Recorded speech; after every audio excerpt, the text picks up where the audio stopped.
Hey guys, it's your boy Double D here. We're here with Acid Dragon and we're gonna work on our battery relocation. Hopefully we can finish it up today and get, at least roughed in until we can finish up the truck, get everything finalized. So stick with us.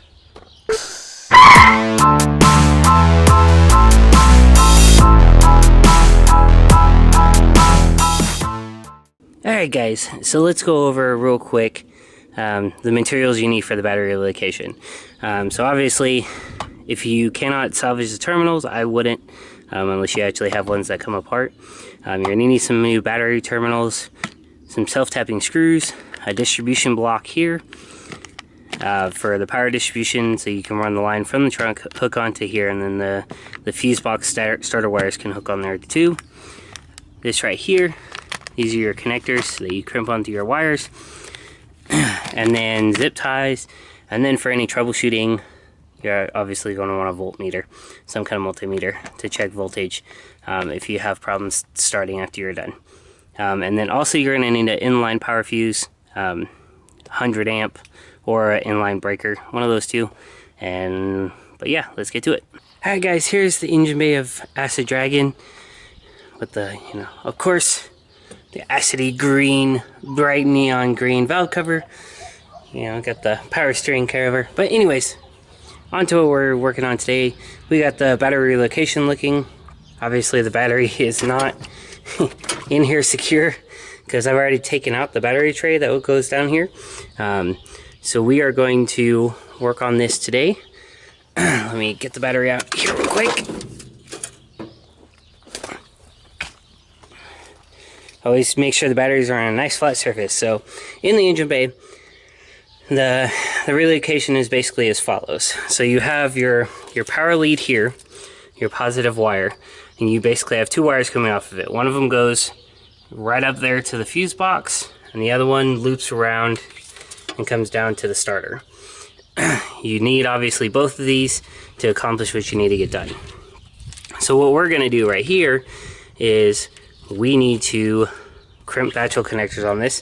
Your negative right here is basically, you just need to make sure it keeps the body ground, because it also goes straight down there to the transmission ground, so you need to keep that engine grounded that way. So basically the plan is, I already ran my wire right here, and it comes in basically from under the fuse box. I'm going to run it this way, and I'm basically going to put a distribution point on the body right here somewhere. I might do it actually over here in the corner, or I might just do it down here. But it's got to be somewhere out of the way, but still close enough to the starter and the fuse box. So we'll get that figured out once I actually, get everything crimped and ready. Alright guys, so running the wire, normally you go through a grommet in the firewall and you'd come in behind like the glove box, but you got the whole AC system, the blower, the heater core, everything that's just right there in the way. So I chose not to do that, and I actually instead am coming through the fender here, and basically I drilled a hole on the inner side of the fender of the roll well. We'll take a quick look at that. So if you look right here, I drilled this hole in the fender and I fed the wire through, and I came through this grommet right here, and this grommet's a lot easier to access on the inside, and I'll show you where that is right now. The inner fender boot. But basically it comes through right behind this little panel right here, this little kick panel. Right behind here is where that grommet is. And so basically I just ran that wire in here, and then I followed right here under the carpet, and that you just basically pop this door trim off, and then you can move the carpet. And I ran the wire through here, back here, and then when I actually got to this part of the molding in the back, I actually went underneath here. And then back here where the molding stops, it's kind of hard to see, sorry about all the shadows and darkness, I came out here behind the seat And from there, we end up in the trunk. And this will basically go from the battery, and then we're gonna have to ground somewhere behind this inner boot cover. And then you obviously need to ground what's in the engine bay. And that's the bare minimum. However, I would not recommend doing anything like this without having some sort of inline fuse, or a fuse box, or a breaker that's probably around 100 amp. If you're just running a normal car, that's plenty. If you're going to be running amps and stuff like that, I would go a little bit higher than 100 amp. But yeah, so you're going to need an inline fuse, and basically that goes right between the battery and the wire, and you want it as close as possible to the battery. So if anything breaks, and anything grounds, anything shorts out, this will pop, and you'll no longer have a shorted wire causing issues and possibly catching fire, because that would be just a really, really bad day.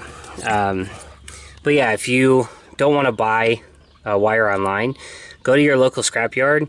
I picked up like all these pieces of wire, stereo wire, 0 gauge, 2 gauge, different sizes, different lengths, and I think I may have paid like $2.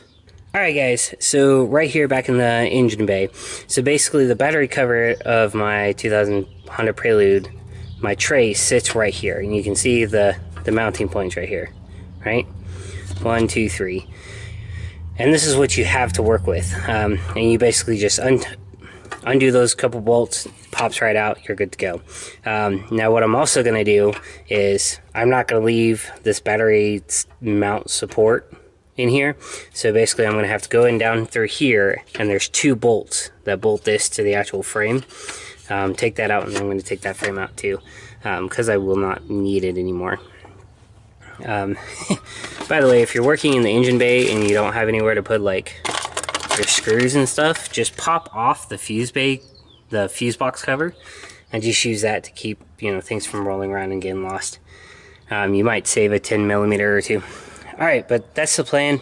We're gonna get right to it, and I will see you back hopefully soon. Alright guys, so as you can see right here, the ground cable is still right here, but as you see this white wire right there, it's no longer the blue one. I noticed the blue one was only a 4 gauge, and the white one, this white silver, was a 2 gauge.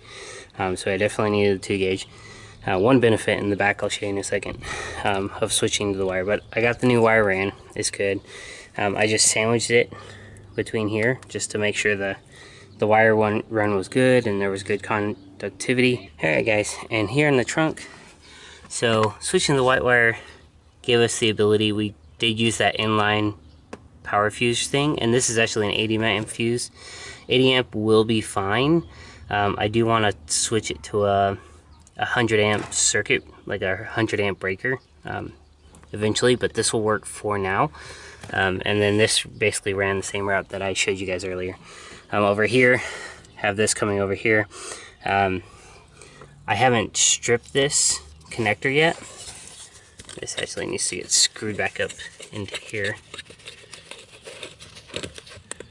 The cover screwed on, but there's so much sun. But basically, so it runs here from the fuse, and it runs here, and I just took the connector and I just, you know, actually bolted it straight to the power clamps. Eventually I'll strip this and actually put the bare wire on here for a better connection, but we have that. The ground here, I got the ground wire ran. It's just a 4 gauge wire. Let me move the battery just a little bit. So you see the ground wire goes underneath the carpet there, and I just attached it right there to the existing ground point that was already there. There was just a cut wire. I'm not exactly sure what was grounded there, if it was an amp or something. But yeah, that's it. So let's hop in and give her a test real quick. Alright, so moment of truth. Let's go see. I got a beep. Alright, so we got power, so that means the battery has a good connection. Next question is, will she start? We'll see. Let's see. 1, 2. Yeah, there we go. So it works. We're good. Good old idle issue. I think I might know the reason for that one. But yeah, so that's battery relocation. Absolutely awesome. Everything works. Yeah, and that's just super excited. I'm super excited for that. So stay tuned. We'll do an update once we get everything else installed. And for now, I can't wait to get this back on the road so I can get it cleaned out. Got a lot of extra wire for the battery relocation. But yeah, this is your man Double D. Stay awesome, guys. Be unique, and remember, the main purpose of life is to be unique. Stand out and be unique. All right, take care, guys.